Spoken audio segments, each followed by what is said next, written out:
আমার ছাত্রছাত্রীরা আমেরিকার মানের লেখাপড়া শিখবে। হাই হ্যালো, আসসালামু আলাইকুম।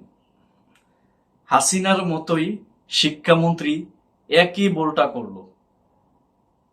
হাসিনা পালাইলো রাজাকার বইলা, আর শিক্ষামন্ত্রী বলল ফার্মের মুরগি। আপনি কাদেরকে ফার্মের মুরগি বলতেছেন? মাত্র কিছুদিন আগেই 17 বছরের ক্ষমতাধর একটা ব্যক্তিকে দিল্লি পাঠাই দিছে, আর আপনি তো একজন সাধারণ শিক্ষামন্ত্রী। শিক্ষার্থীর আপনি কই যেয়ে পড়বেন কল্পনা করতে পারবেন না। যে শিক্ষার্থীরা রক্ত দিয়ে গণহত্যার শিকার হয়ে ফেসিবাদ মুক্ত বাংলাদেশ তৈরি করলো, বাংলাদেশ থেকে ফেসিবাদ সরিয়ে দিল, সেই শিক্ষার্থীদেরকে আপনি শিক্ষামন্ত্রী ফার্মের মুরগি বলতে পারেন না। এটা চরম দৃষ্টতা।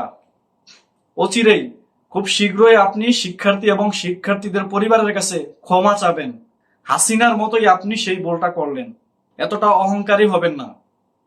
আর এই যে শিক্ষার্থীরা পরীক্ষা দিতে গেছে, হাঁটুর উপরে পানি, একটা শিক্ষার্থী ভিজা কাপড় অবস্থায় 3 ঘন্টা ধরে পরীক্ষা দিচ্ছে, এবং বাড়িতে যেতেও তার কম করে হলো 1 থেকে 1.5 ঘন্টা লাগতেছে, ধরেন 4 ঘন্টা 4.5 ঘন্টা।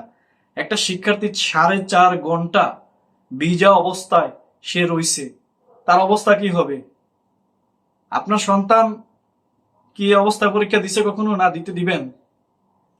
দেশে চরম মাত্রায় দুর্যোগ চলতেছে, এটা একটা জাতীয় সংকট। এই সংকটে আপনার উচিত ছিল পুরো বাংলাদেশের পরীক্ষা স্থগিত করা। 1 সপ্তাহ পরে 2 সপ্তাহ পরে পরীক্ষাগুলো নেওয়া যেত না? কি মহাভারত অশুদ্ধ হয়ে যেত? নিজের জ্ঞানটা একটু প্রয়োগ করবেন না?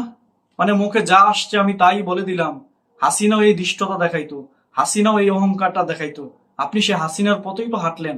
হাসিনা যেই বোলটা করলো, আপনি শিক্ষামন্ত্রী সেই বোলটাও করলেন। এখন শিক্ষার্থীরা দাবি তুলেছে আপনার পদত্যাগ। আপনি যদি পদত্যাগ যদি না করেন, শিক্ষার্থীরা রাস্তা অবরোধ করবে, পুলিশ এসে শিক্ষার্থীদের পিটাইবে, তখন আন্দোলন আরো বড় হবে। আওয়ামী লীগ সেই আন্দোলন থেকে ফায়দা হাসিল করবে। কেন ভুলগুলা করতেছেন? অতীত থেকে শিক্ষা নিচ্ছেন না কেন? তো একটা শব্দের কারণে হাসিনা বাংলাদেশ থেকে পালাতে হয়েছে। দুপুরে খাবার পর্যন্ত খেতে পারে নাই। একটা শব্দ, এই শব্দটার প্রতিবাদ করেছে শিক্ষার্থীরা। এরপর শিক্ষার্থীদের উপরে গণহত্যা চালানো হয়েছে। সেই গণহত্যাকে উপেক্ষা করে শিক্ষার্থীরা এই হাসিনাকে উৎখাত করেছে। দুপুরে খাবার পর্যন্ত হাসিনা খেতে পারে নাই, তার রান্না করে টেবিলে প্রয়োগ করা হয়ে গেছে, খাবারটা নিবে, খাবে, এর আগে চম্পট দিতে হয়েছে। আপনি শিক্ষামন্ত্রী, আপনি কে? হু আর ইউ ম্যান? আপনি শিক্ষার্থীদের ফার্মের মুরগি কেন বলবেন? এটা চরম মাত্রার দৃষ্টতা। আপনি এই কথা বলতে পারেন না। আপনার বয়স হয়েছে, হয়তো এক সময় আপনি খুব ভালো ছিলেন, মানে আপনার শিক্ষা ব্যবস্থার সম্পর্কে ভালো ধারণা ছিল, কিন্তু আপনার তো বয়স হয়েছে, বয়সের সাথে সাথে আপনার বুদ্ধিও লোপ পাইছে। সুতরাং শিক্ষার্থীদেরকে নিয়ে ফাজলামি করবেন না। এখন আরেক চোদনা এসে দালালি করতো। মাননীয় শিক্ষামন্ত্রী বলেছেন যে তিনি তার মেয়েকে বলেছেন যে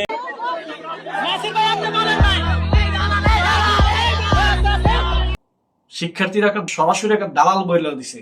এদিকে সাধারণ শিক্ষার্থীরা শিক্ষামন্ত্রীর পদত্যাগের দাবিতে আন্দোলন করতেছে, আরেক চোদনা ওই মানে স্লোগান দিতেছে, শিবিরের চামড়া তুলে নিব আমরা।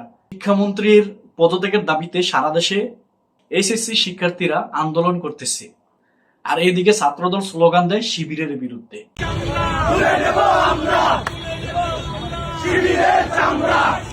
মানে এদের রাজনীতিটা কি আমি বুঝি না। মানে ছাত্রদলের আসলে রাজনীতিটা কি? ছাত্রদলের নির্দিষ্ট বা নিজেদের কোনো রাজনীতি নাই। সরকার প্রধানের উচিত হবে ভালো একটা সিদ্ধান্ত নেওয়ার। হাসিনার মতো রেগে যে উদ্ভট কোনো কিছু বললেন না। দয়া করে উল্টাপাল্টা শিক্ষার্থীদেরকে নিয়ে কিছু বললেন না। দয়া করে যা বলছেন এটার রেশটা টানতে অনেক সময় লাগবে। এই যে শিক্ষার্থীরা মাঠে নামছে, এটার মধ্যে আওয়ামী লীগ মানে এটা থেকে নিবে, ফায়দা হাসিল করতে চাইবে। তো এই জায়গাগুলো কারা তৈরি করে দিতেছে?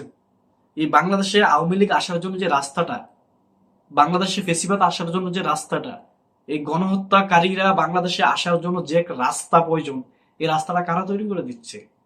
আপনারা নিজেরাই তো তৈরি করে দিচ্ছেন। ভাই, অতীত থেকে কি শিক্ষা নিতে পারেন না?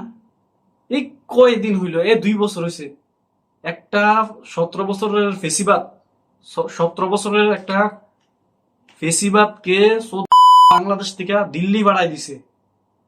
আপনি শিক্ষামন্ত্রী কোনের কি? আপনি শিক্ষার্থীদেরকে ফার্মের মুরগি বলেন।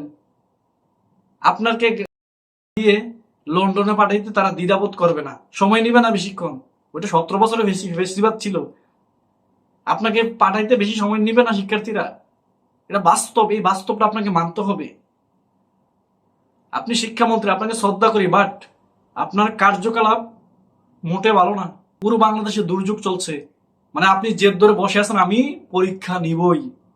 কেন ভাই, পরীক্ষাগুলো কি এক সপ্তাহ 2 সপ্তাহের জন্য বন্ধ রাখা যেত না?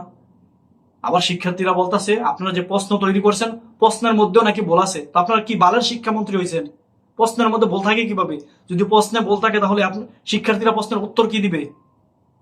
আপনারা তো পুরা প্রতিটা হলে হলে সিসি ক্যামেরা লাগাইছেন, আপনি বাসায় বসে বসে মনিটরিং করতেছেন।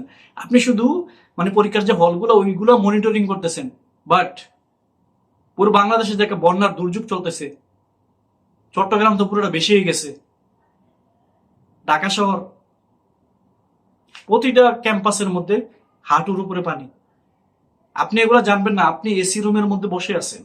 আপনি শুধু জানেন যে ক্লাসের হলরুম কোথায়, কোনটা মানে কোন পরীক্ষার হলরুম গুলো আছে ওইগুলো সম্পর্কে আপনি জানেন, আপনি অন্য কোনো বিষয় সম্পর্কে জানেন না।